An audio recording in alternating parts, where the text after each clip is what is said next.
Welcome and thanks for attending this webinar. We're talking to you today about our latest sustainability report, or SR 2015.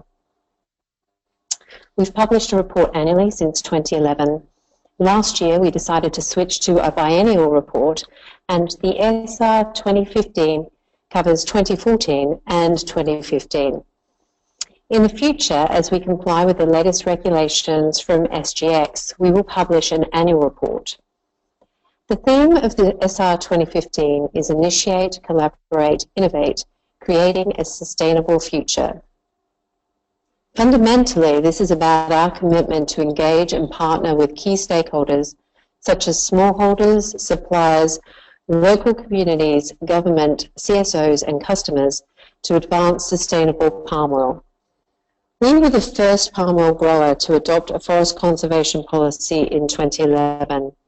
To keep up with new developments and trends in sustainability, we updated our sustainability policy last year.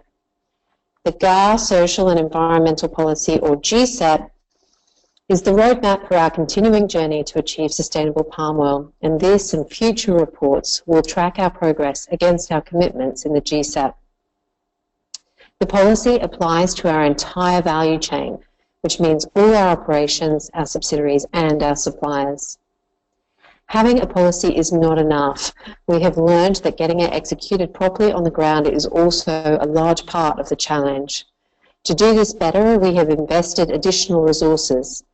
Part of this investment can be seen in the increase of personnel in the Sustainability Department to nearly 130 at head office in Jakarta and around 190 in the field.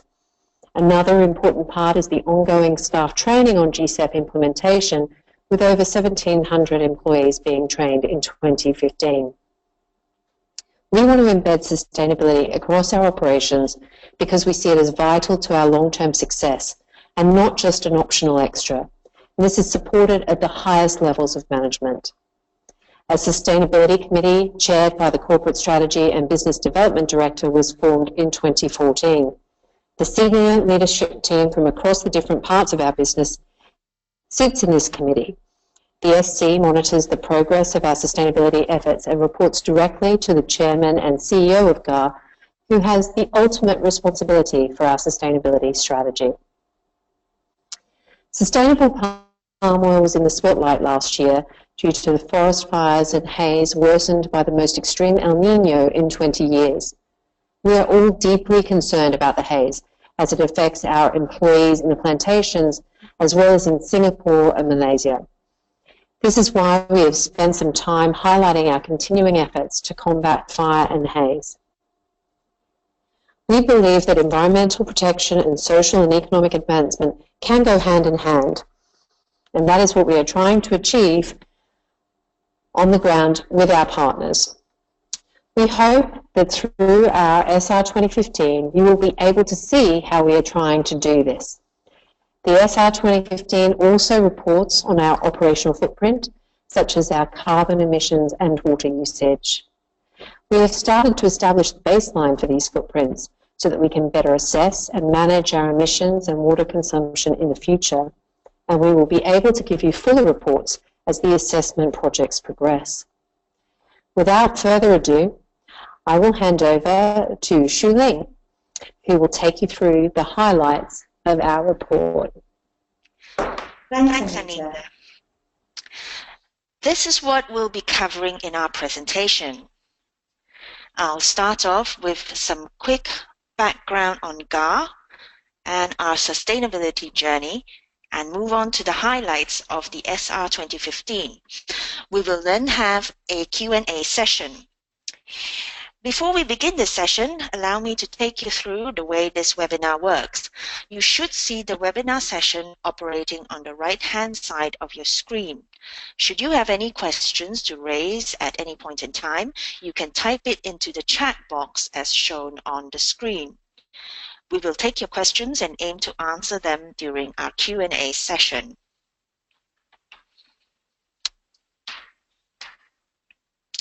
To start off, I would just like to quickly run through some facts about GAR. We're an integrated palm oil plantation company, and we've been listed on the SGX since 1999. In 2015, we had a total revenue of more than $6.5 billion and a core net profit of $221 million. GAR manages 167 oil palm estates in over 485,000 hectares of plantation area. Harvested fresh fruit bunches are processed in GAR-owned mills, which are strategically located near the plantations to produce crude palm oil and palm kernel. GAR has 44 mills with a combined annual capacity of over 12 million tons. In 2015, our mills produced over 2 million tons of CPO and 586,000 tons of palm kernel. A little note now about the importance of palm oil. Without doubt, it is one of the most versatile agricultural commodities today, and it can be found in a wide range of everyday products, ranging from food to soap to cosmetics. Palm oil is a very high-yielding vegetable oil crop and produces more per hectare than any other vegetable used for oil, as can be seen in the chart on the slide. In 2015, mature oil palms occupied only 6% of the total harvested area for vegetable oils, but supplied 39% of global vegetable oil. Palm oil is also a potentially valuable biofuel, which can contribute to reducing carbon emissions and help mitigate climate change. In Indonesia, palm oil production helps eradicate poverty and provide employment, especially in rural areas, providing jobs for millions of farmers and their communities. Bringing in around $19 billion in revenue, it is a major earner for the country. Looking ahead, we are confident that the prospects for the industry remain promising in the long term. We offer an extensive range of products, and here you can see some of our key brands in Indonesia. We are focusing on R&D to develop new products to meet evolving customer demand. This includes meeting demand for higher quality and more sustainable palm oil goods. We are working to develop a higher value product mix with a greater emphasis on oleochemicals, which are used to make soaps and personal care products. Our products are sold globally, with the most revenue coming from China and India.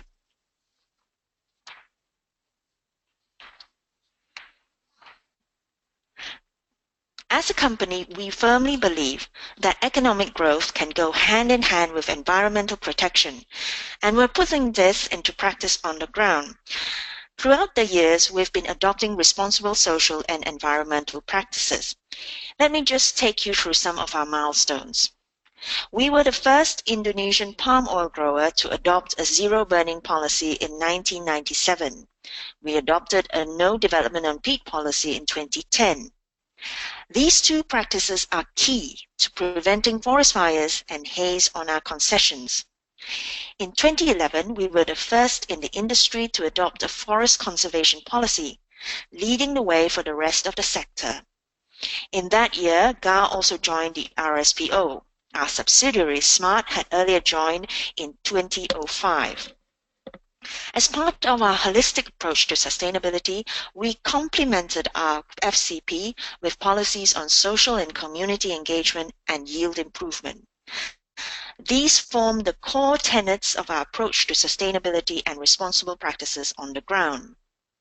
We also work with stakeholders like Greenpeace and the Forest Trust to evolve new standards in forest conservation with the high carbon stock approach. In 2014, as our downstream business grew, we extended our policy scope to cover the entire value chain. One of the results of this has been the achievement of 100% traceability to the mill in 2015. Last year, we integrated all our policies into one master document called the GAR Social and Environmental Policy, or the GSEP. We continue to achieve milestones on our journey with initiatives in combating fire and haze and extending our supplier mapping and engagement. The GSEP is our roadmap as we continue on our sustainability journey. It covers environmental management, social and community engagement, work environment and industrial relations, and marketplace and supply chain. The SR 2015 tracks and reports progress against our GSEP commitments. Through our sustainability reporting, we hope to provide stakeholders with a better understanding of our approach to sustainability and our progress in meeting our commitments. This report covers our Indonesian operations, which provides the bulk of our earnings. We have produced a biennial report covering January 2014 to December 2015. To comply with SGX rules, we will move to annual reporting in future years. The report has been prepared using the GRI's G4 guidelines and is in accordance with GRI G4 core option. A full content index of our GRI indicators can be found on page 59 of the report. We are committed to working towards the full assurance of the information presented in our sustainability report. This year, we have started by having the calculation of our GHG emissions for our subsidiary in Indonesia independently verified by EY. We believe that multi-stakeholder collaboration is the best way to achieve solutions for sustainable palm oil production. Therefore, engaging stakeholders to ensure that we understand and are responding to their needs and concerns is a crucial part of our reporting process. A table showing how we approach stakeholder engagement can be found on page 25 of the report. For this year's report, we also conducted a materiality assessment to reaffirm our understanding of what matters to our main stakeholder groups. To conduct the assessment in line with global best practice and the GRI guidelines, we commissioned an independent consultancy, Corporate Citizenship, to survey representatives from our key stakeholder groups. We identified 16 issue areas where we have significant current potential impacts as shown in the matrix. Key issues included those involving high carbon stock and high conservation value areas and community relations.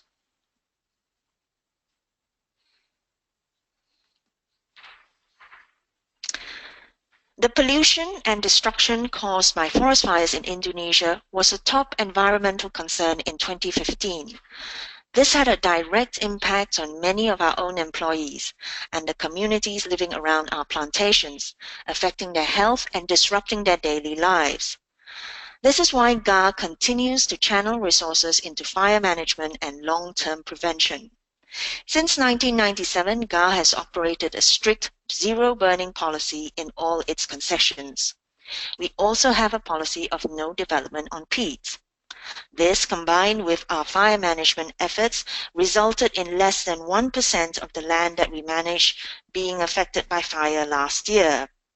We remain ready and prepared to combat fires on our concessions. More than 10,000 emergency response personnel are stationed across our estates. We've also invested in new technology and equipment such as drones and increased satellite surveillance so that we can respond quickly when hotspots in fires are detected. Ongoing training of staff on our plantations on how to prevent or deal with fire is also part of our firefighting preparedness. Eliminating burning on our own plantations is only a part of the solution.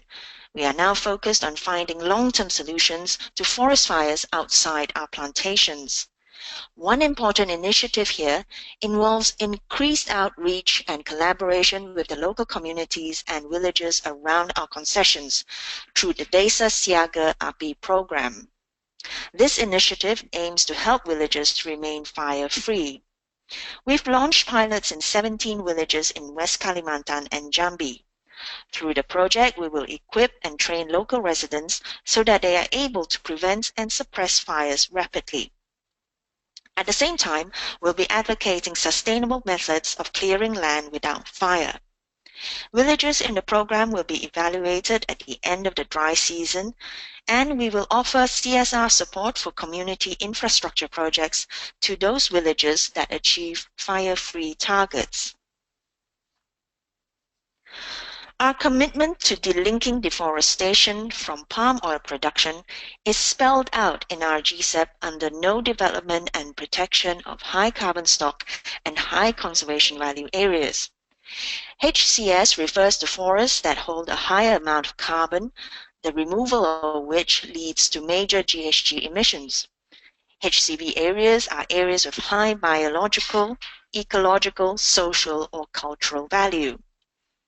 In all, we have identified and are committed to protecting around 75,000 hectares of HCS and HCV areas, arguably one of the highest in the industry.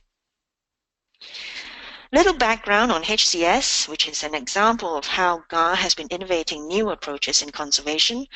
GAR first developed the HCS approach in partnership with TFT and Greenpeace in 2011, with the aim to reduce deforestation and trace the carbon footprint of the palm oil industry. Since then, many others in the industry and even in the forestry sector have adopted the approach.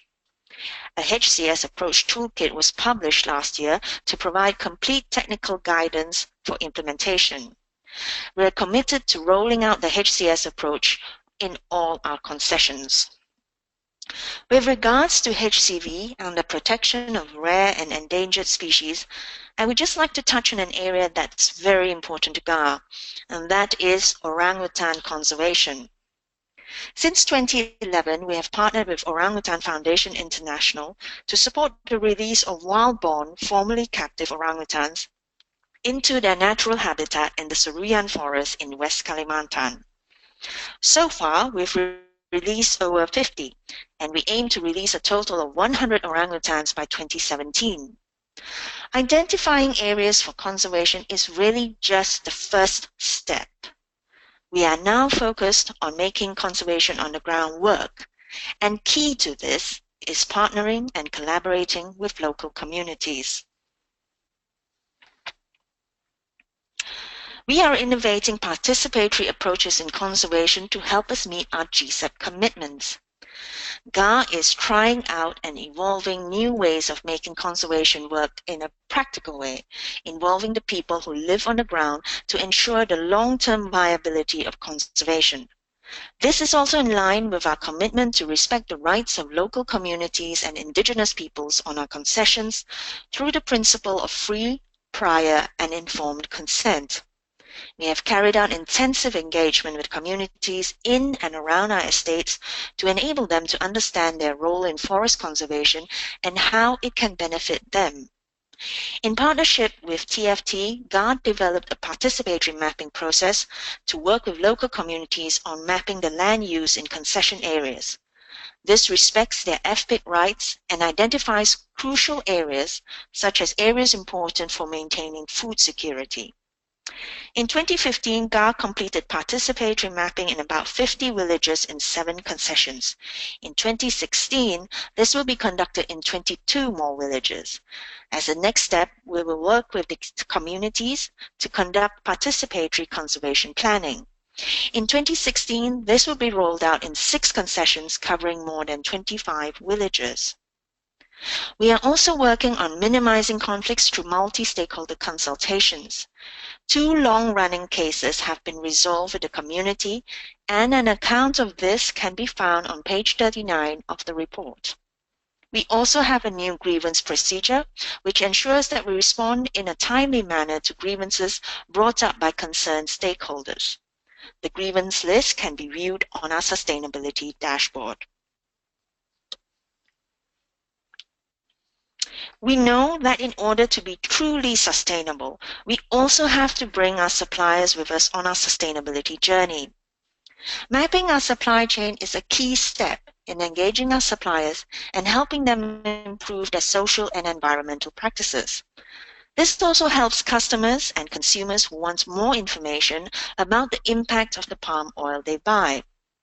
Through our traceability processes, we can provide them with clearer information, enabling them to choose sustainable palm oil products with confidence.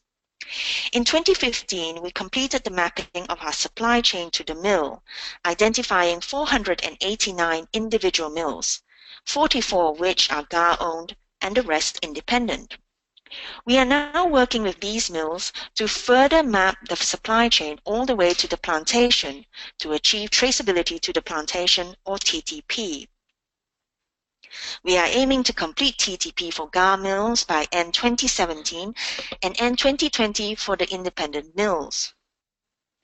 This is a complex endeavor, as the Indonesian palm oil industry includes more than 2 million smallholder farmers who cultivate over 40% of the plantations in the country. This gives you some idea of the scale of what we will be doing in the coming months as we reach out to the many smallholders, middlemen, and brokers.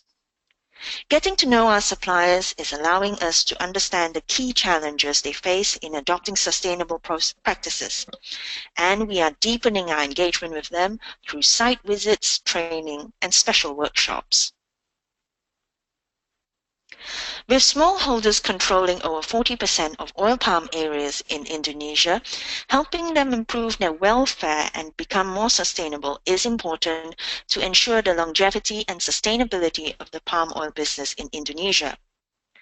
We have approximately 67,000 plasma smallholders in our estates who supplied 22% of FFB to us in 2015.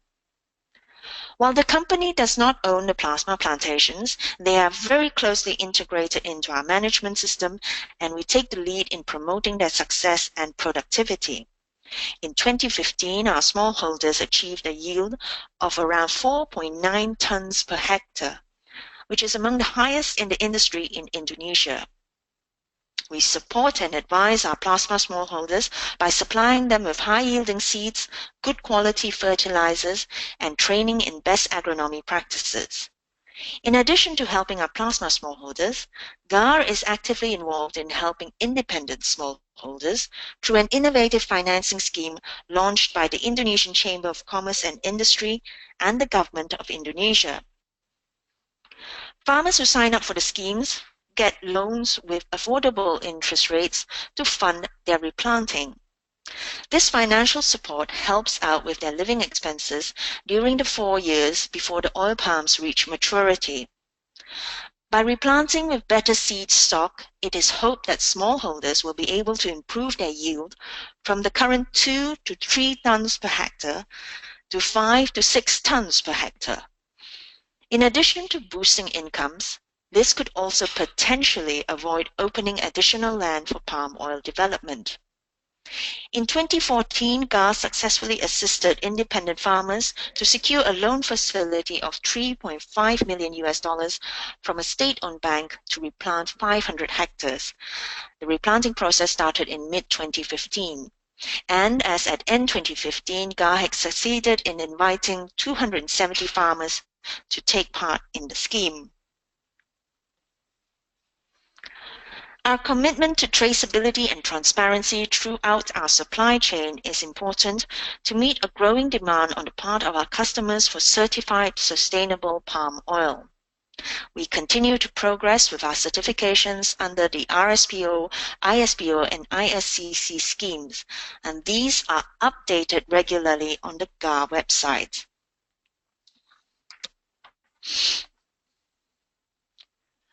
Our commitments to no development on HCS forests and HCV areas, no development on peat, and zero burning represent the most significant impact that we have on the environment. We are also committed to measuring and reducing our environmental impacts across all our operations. In 2015, we started a 3-year carbon footprint assessment project to gain a better understanding of the emissions associated with our Indonesian operations and how to reduce them. We commissioned external experts EY to review and verify how we calculate our carbon footprint, identify opportunities to reduce emissions, and set short, medium, and long-term reduction targets for the business. We've already made a start on emission reduction with our closed biodigester facility at our Say Palaka mill, which reduced our GHG emissions by nearly 37,000 tons in 2015. GAR's zero waste policy aims to reuse, recover, and recycle. We reuse 100% of the solid and liquid waste generated from the CPO production process. Both types of waste are used as organic fertilizer and as a source of energy. We aim to meet all of our water needs through surface water that is processed to meet the quality standards required for the production process. We use groundwater only in very limited quantities in locations where no surface water is available. Starting in 2016, we will pilot a water footprint assessment to help better manage our water use. We aim to minimize pesticide use throughout all growth phases of the palm trees, and we carry out an integrated pest management approach on our plantations, which combines cultural, mechanical, biological, and chemical means to control pests.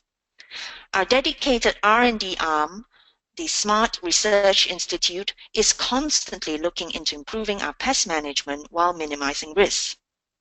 Starting in January 2016, GAR stopped using paraquat.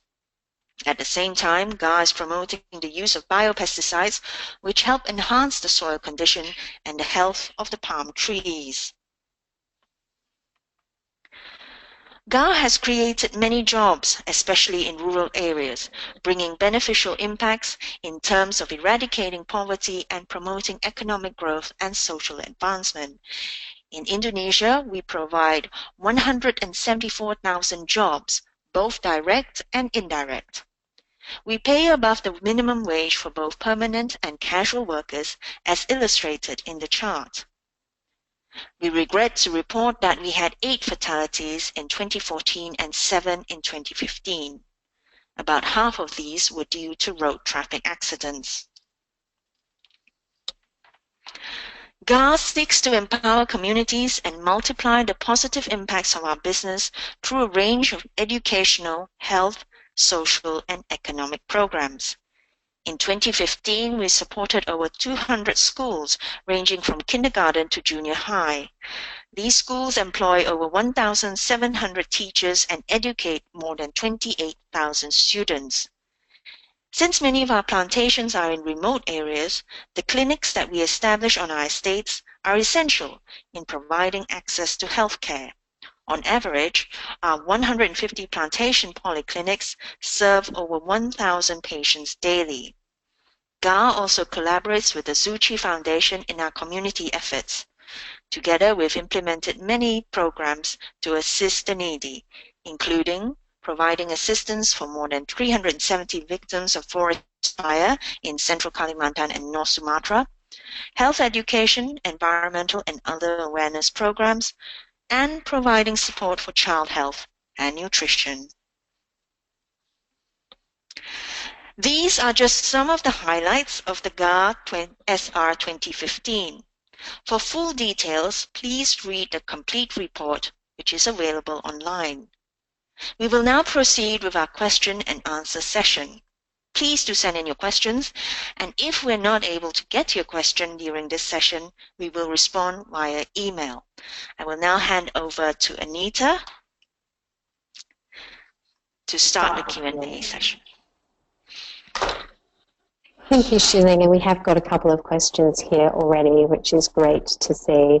The first is regarding our work on fire and haze, a question regarding the level of transparency for early fire detections and mitigations, results of the monitoring of the villages approach and how it's escalated in the other Haze which have not yet implemented or become GAR subsidiary.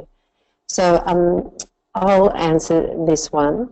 So what we're currently doing is, as we've moved into the high part of the dry season, we now, through our sustainability dashboard, have a regular update of fire incidents within or neighbouring our estates.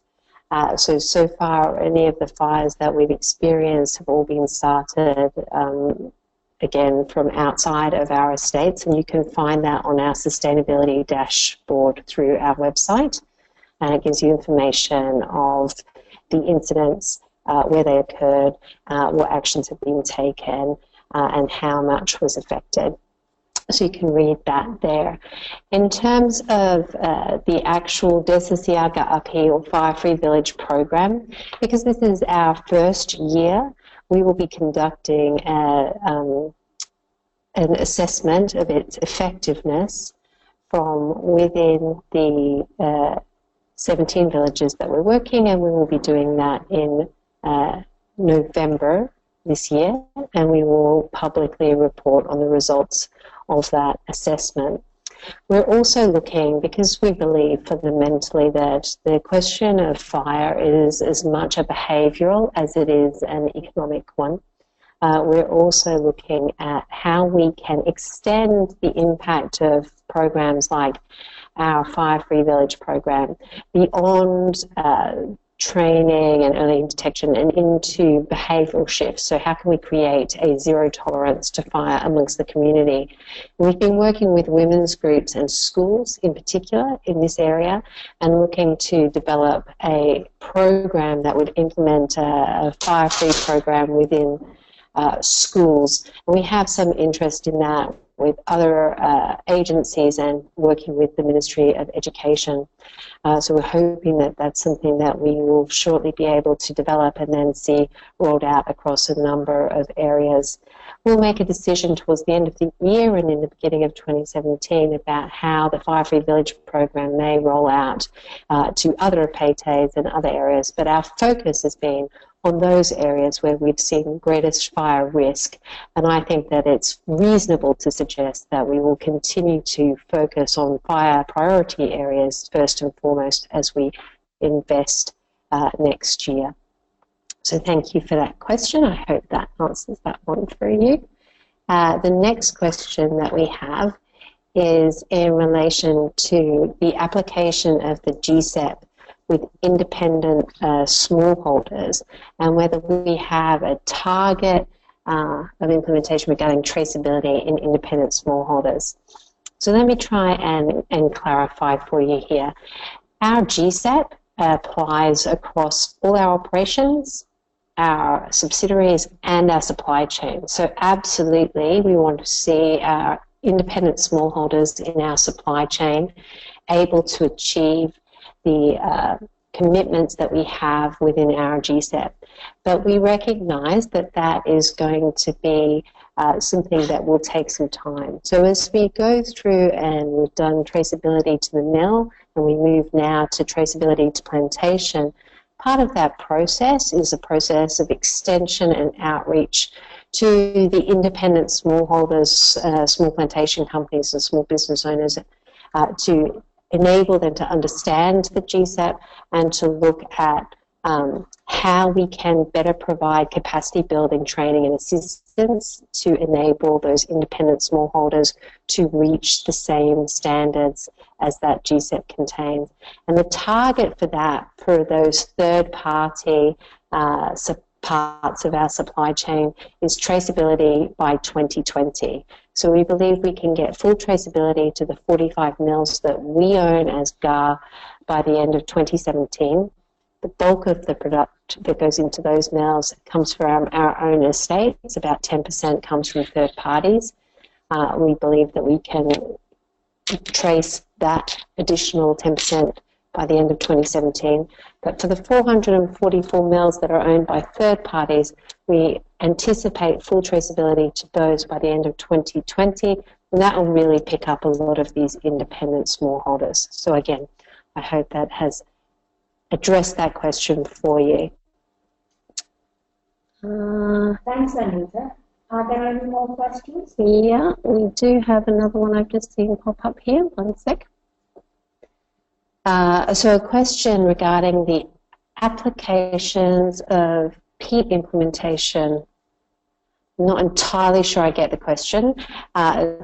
It's regarding applications of peat in the scale of group implementations. So what I would say about peat is we have had a no development on peat policy since 2010, irrespective of depth. We actually have relatively little peat compared to mineral soils across our concession areas and estates. So we have relatively small exposure in terms of peat. We are fully collaborating and cooperating with the Peat Rehabilitation Agency, and will continue to follow developments as as that agency, furthers its own programs and requirements. We are also currently conducting a peat rehabilitation program in Kalimantan in order to protect a further 2,600 hectares of peat that was badly affected through the fires in 2015.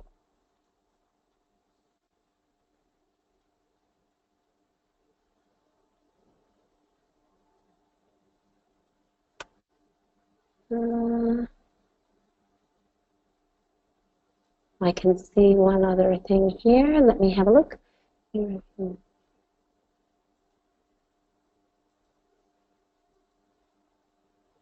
So there's a question of how we are working to avoid accusations of elite capture, in other words, courting with offers of assistance, etc., local elites so discord between communities and activists, NGOs.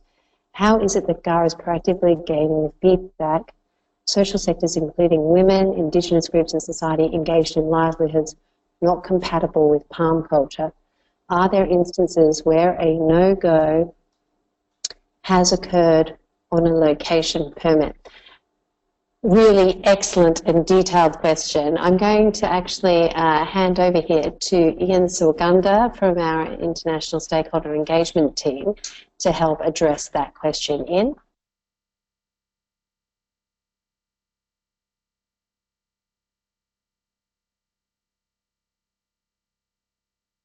Hi, thank you, Anita, for passing on that question to me. The bottom line of this, the bottom line answer for this question is what is already mentioned in this question is the free, prior, and informed consent. So free, prior, and informed consent is basically the idea that the principle that we need to inform communities, GAR as a company, we inform communities of our development plans before we start the development plans, and receive their consent or non-consent before we start any development.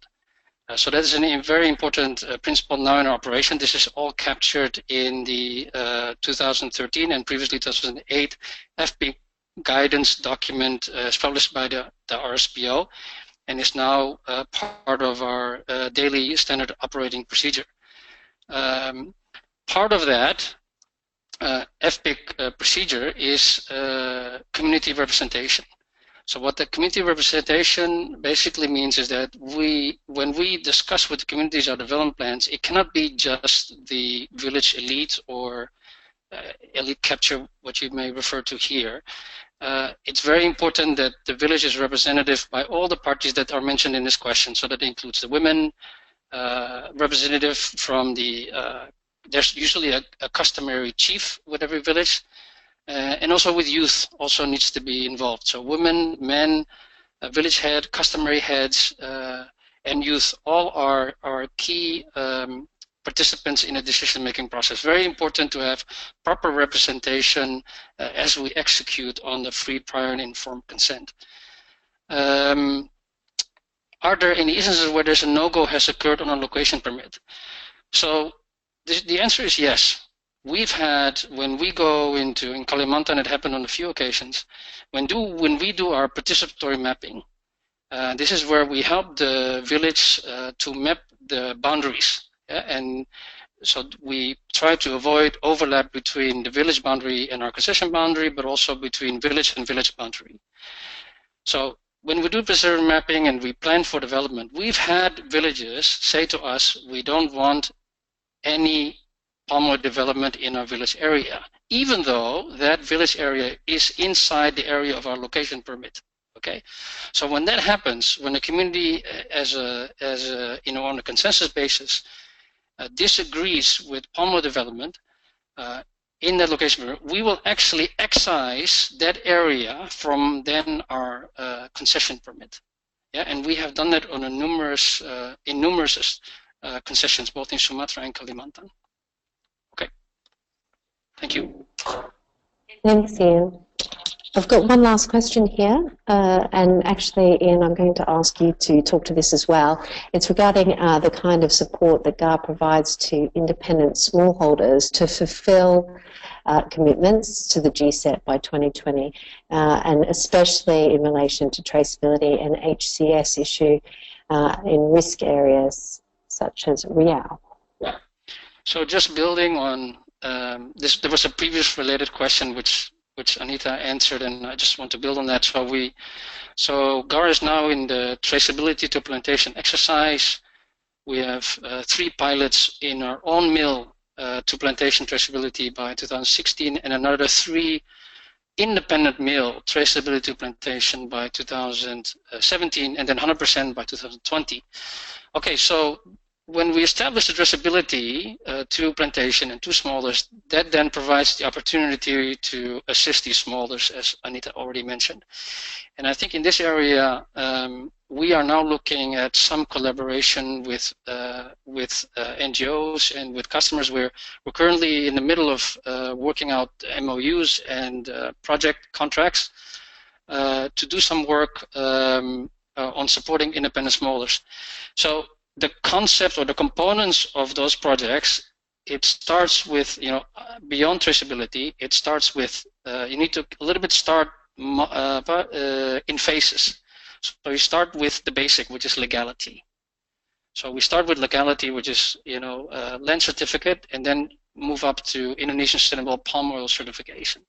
And only after that, then you can look into like RSPO certification and even replanting and productivity, which Shu Ling highlighted as part of innovative financing. And only after that, you can talk about high carbon stock. So we have a long journey to go on the independent smallholders. We just started. We will start in phases, like I just mentioned, legality, Indonesian Sustainable Palm Oil Pledge, Indonesian Sustainable Palm Oil, RSPO, and then beyond RSPO. And we work with third parties. So we have customers that want to do collaborative project with us, and we work with local and international NGOs to do, for instance, capacity building. Okay. So there should be some more update on this by next year, because we are still in the project development phase. Yeah. Thanks very much, Ian. I think that we have run through all the questions, unless anybody's got any last pressing one. I'll give you a little chance to work those fingers. You can, of course, catch up with us separate to this. I think I'll hand over to you again. Okay, thanks, Anita. Well, I think that wraps up our webinar and our Q&A session. We'll be sending you a feedback form shortly after this. Please do fill it in and send it back to us, as it will help us improve our engagement with you. And of course, should you have any other queries, please don't hesitate to drop me an email. Thank you all very much for joining this webinar.